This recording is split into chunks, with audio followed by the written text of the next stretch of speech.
समानुपातिकमा मैले लानुपर्छ।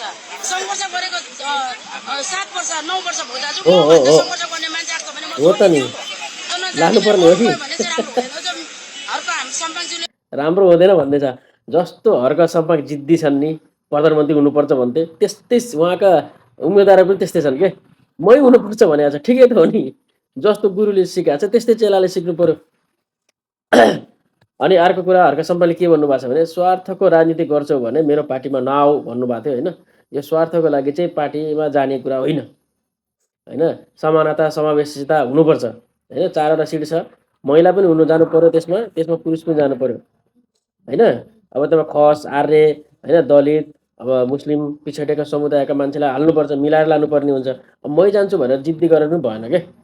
अब फेरि म लगेर मागेर के अरे उहाँहरूलाई लगेर मात्र पनि भएन कि, कमसेकम अलिकति बोल्न सक्ने होइन, राष्ट्रिय अन्तर्राष्ट्रिय राजनीतिक कुराहरू बुझेको, के सही हो के गलत हो भनेर छुट्याउन सक्ने होइन, त्यो अलिकति बोल्न सक्ने पनि त हुनु पर्यो नि।